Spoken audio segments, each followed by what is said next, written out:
Pemirsa, telah terjadi gempa dengan kekuatan 7,5 magnitudo di wilayah timur Indonesia, tepatnya Flores Timur, Nusa Tenggara Timur, pada 14 Desember 2021 pukul 11.20 waktu Indonesia Tengah. Gempa yang mengguncang Flores Timur dirasakan hingga kota Makassar. Gempa dengan kekuatan cukup besar ini berpotensi memicu tsunami. Lantas bagaimana kondisi pasca gempa terjadi? Berikut informasi selengkapnya. Gempa dengan magnitudo 7,5 mengguncang Kabupaten Flores Timur, Nusa Tenggara Timur terasa hingga di kota Makassar, Sulawesi Selatan. Gempa yang terjadi ini memicu adanya potensi tsunami. Kepala BMKG Stasiun Geofisika Kupang Margiono mengatakan, gempa terjadi pada pukul 11.20 waktu Indonesia Tengah. Lokasi gempa bumi terletak pada 7,59 derajat lintang selatan dan 122,26 derajat bujur timur. Pusat gempa bumi berada pada 112 km arah barat laut Larantuka, Kabupaten Flores Timur dengan kedalaman 12 km.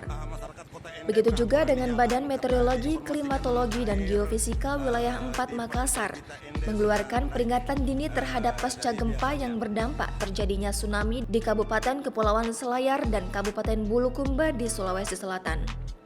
Kengerian dari gempa yang besar diungkapkan oleh seorang warga bernama Tri Rahayu.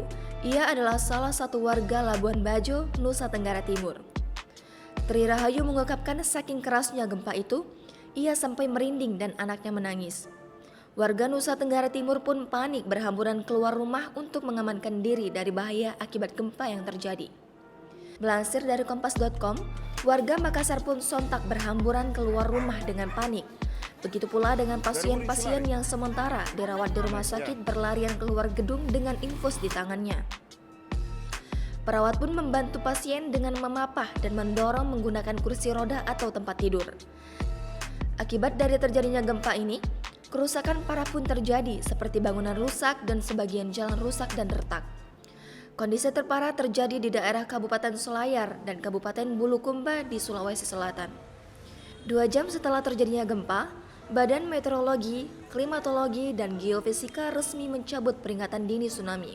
Melansir dari jateng.tribunnews.com, pencabutan peringatan dini itu disampaikan Kepala BMKG Dwi Korita Karnawati dalam konferensi pers pada Selasa 14 Desember 2021.